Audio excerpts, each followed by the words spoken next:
दुनिया में कारोबार की सबसे बड़ी ताकत है पैसा किस करेंसी में चलता है और लंबे वक्त से इस खेल में डॉलर का दबदबा रहा है। लेकिन अब भारत ऐसा सिस्टम बनाने का प्रस्ताव लेकर आया है जिसमें ब्रिक्स देशों के बीच कारोबार के लिए डॉलर की ज़रूरत कम हो सकती है। आखिर क्या है भारत का ये प्लान और कैसे रुपए देकर रूस या चीन में भुगतान किया जा सकेगा।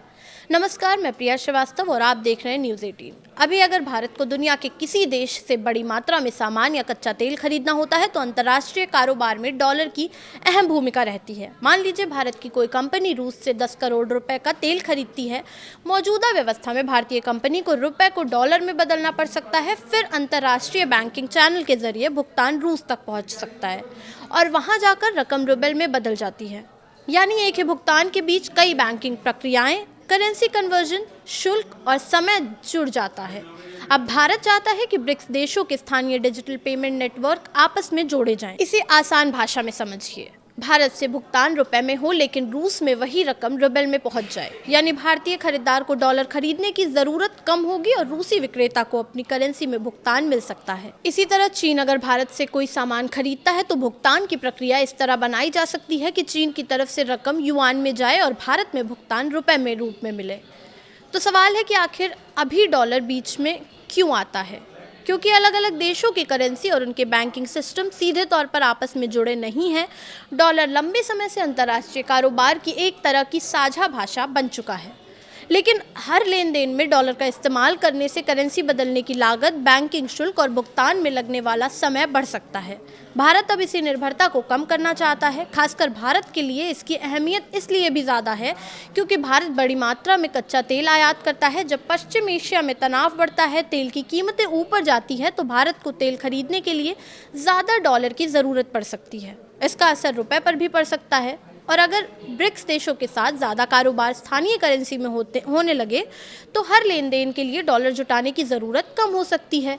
अब इस प्रस्ताव का फ़ायदा सिर्फ भारत को ही नहीं होगा। रूस पश्चिमी प्रतिबंधों के कारण पारंपरिक अंतर्राष्ट्रीय भुगतान व्यवस्था में कई मुश्किलों का सामना करता है। वहीं चीन भी डॉलर आधारित वित्तीय व्यवस्था पर अपनी निर्भरता कम करने की कोशिश कर रहा है। ऐसे में भारत, रूस, चीन, ब्राज़ील और दूसरे ब्रिक्स देशों के बीच एक वैकल्पिक भुगतान रास्ता तैयार हो सकता है। लेकिन यहाँ एक बड़ा सवाल है कि क्या ब्रिक्स अपनी नई करेंसी लॉन्च करने जा रहा है? तो जवाब है नहीं। भारत के प्रस्ताव का मतलब नई ब्रिक्स करेंसी बनाना नहीं है। इसे एक उदाहरण से समझते हैं। आपके पास रुपए है, सामने वाले के पास रुबल। दोनों को अपनी करेंसी छोड़ने की ज़रूरत नहीं है। ज़रूरत है सिर्फ ऐसे डिजिटल सिस्टम की जो आपके रुपए के भुगतान को दूसरे देश में रुबल के रूप में पहुंचा सके।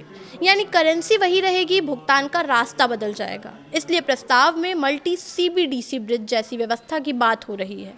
CBDC यानी केंद्रीय बैंक द्वारा जारी डिजिटल करेंसी। इसे ऐसे समझिए जैसे अलग अलग देशों के डिजिटल पेमेंट सिस्टम के बीच एक पुल बना दिया जाए।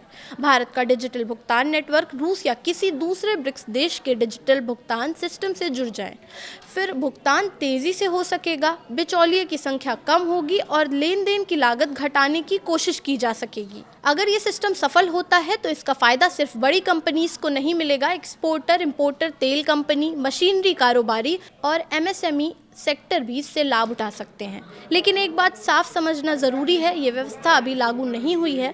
फिलहाल भारत की तरफ से प्रस्ताव रखा गया है। ब्रिक्स देशों की सहमति, तकनीकी ढांचे की तैयारी, वित्तीय नियम और सुरक्षा व्यवस्था के बाद ही इसे ज़मीन पर उतारा जा सकेगा। यानी फिलहाल डॉलर की जगह कोई नई करेंसी नहीं आ रही है, बल्कि कोशिश ये है कि डॉलर के बिना देशों के बीच भुगतान का एक नया रास्ता तैयार हो। और अगर ये मॉडल कामयाब होता है तो भारत समेत ब्रिक्स देशों के लिए अंतर्राष्ट्रीय कारोबार में डॉलर पर निर्भरता कम करने की दिशा में ये बड़ा कदम साबित हो सकता है। फिलहाल इस वीडियो में इतना ही। ऐसे ही और वीडियोस के लिए देखते रहिए न्यूज़ 18।